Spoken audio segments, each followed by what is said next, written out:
আসসালামু আলাইকুম রহমতুল্লাহ বরকাতুহ।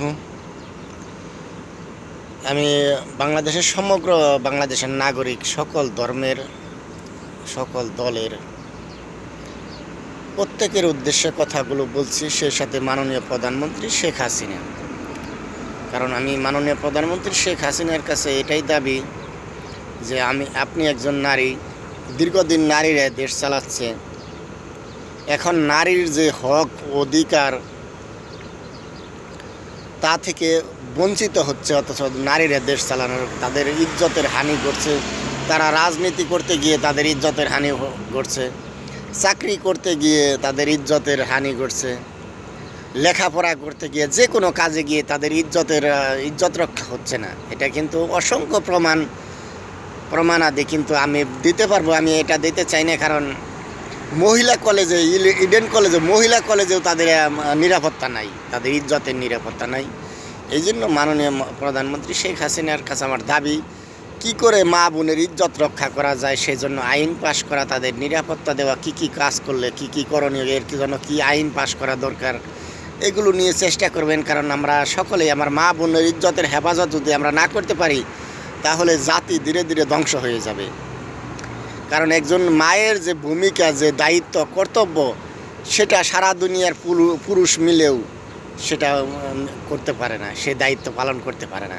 এই জন্য আমি মাননীয় প্রধানমন্ত্রী শেখ হাসিনার নিকট দাবি যে রাজনীতি, আমি যতটুকু জানি যে মহিলা রাজনীতি হারাম। এটা আপনি নিজে গবেষণা করবেন, এটা বাস্তব সত্য কিনা আমার কথাটা।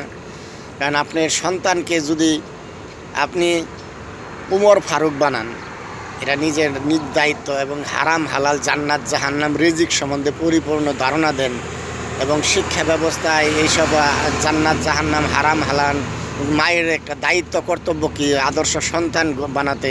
কারণ মায়ের যে ভূমিকা, এটা দুনিয়ার সমস্ত মানুষ মিলে করতে পারবে না, সেই ভূমিকা পালন করতে পারবে না। এই জন্য একজন আদর্শ মা বানানোর আমার যে পরিকল্পনা, আমি মাদ্রাসা তৈরি করেছি যেন একটা আদর্শ মা বানানোর জন্য। আমি দীর্ঘ 7 বছর যাবৎ দেশে যাই না, কিন্তু আমার একটাই স্বপ্ন, আমি একটা আদর্শ মা দুনিয়ার জমিনে বানাবো। তাকে কোরআন এবং সুন্নাহর জ্ঞান দেব, আদর্শ দুনিয়াবি জ্ঞান দেব, এবং কোরআন এবং সুন্নাহর জ্ঞান দেব, প্রাথমিক শিক্ষা দেব, যাতে এমন এক নারী গঠন করব, যে নারী তার সন্তানকে আদর্শ, সৎ, চরিত্রবান একজন মহৎ ব্যক্তি হিসাবে গড়ে তুলবে। সে দেশ পরিচালনা করলে যেন একজন সততার সাথে দেশ পরিচালনা করে নেতা হয়ে, সে সরকারি চাকরি করলে যেন ঘুষ না খায়, হালাল উপার্জন করে দেশ ও জাতির কল্যাণে কাজ করবে। সে ব্যবসা বাণিজ্য করলেও যেন সিন্ডিকেট না করে সে সৎভাবে ব্যবসা বাণিজ্য করবে। সে একজন কৃষক হলেও যেন সে যে উপার্জন করবে সেখান থেকে যেন সে জাকাত দেয়, যাতে আমাদের দেশে পানিতে ডুবে যায়। যে বিশেষ করে সিলেট এলাকায় 4 বছর আবাদ করলে তার 1 বছর গড়ে তুলতে পারে না ফসল ভালোভাবে। কেন? ওই যে আল্লাহর গজব, পানিতে ডুবে যায় বিভিন্ন কারণে, শিলাবৃষ্টি, অতিবৃষ্টি, নানা কারণে ধ্বংস হয়। এটা জানেও না যে কী কারণে ধ্বংস হচ্ছে, কারণ তারা জাকাত দেয় না ফসলের। আমরা সম্পদ হচ্ছে, আমাদের সম্পদ অভিশাপ হয়ে দাঁড়ায় যখন আমরা জাকাত দিই না। আর জাকাত দিলে সম্পদ বাড়ে, আল্লাহর হেফাজত করে ওই সম্পদকে, কিন্তু মানুষ জানে না। এই জন্য আমি যত প্রকার মানুষকে দেশ ও জাতির কল্যাণে, ধর্মীয় কিতাব থেকে যতগুলো মানুষের কল্যাণীয় বিষয় আছে, সমস্ত শিক্ষা দিয়ে এবং আদর্শ মানুষ গড়ার আমার মূল উদ্দেশ্য। আমি কোনো ধর্ম, কোনো দল বা এইসব বিষয় নিয়ে আমি কাজ করব না। আমি মানুষের জন্য কাজ করব, হিউম্যান ওয়েলফেয়ার, আল খেদমাতুল খালক, মানব কল্যাণের জন্য কাজ আমার। এই কাজে আমি আশা করি বাংলাদেশের প্রত্যেকটা নাগরিক আমাকে সাপোর্ট দিবেন। এটাকে সফল করার জন্য আপনাদের প্রত্যেকের হস্তক্ষেপ দরকার, প্রত্যেকের সাহায্য সহযোগিতা এবং পরামর্শ দরকার।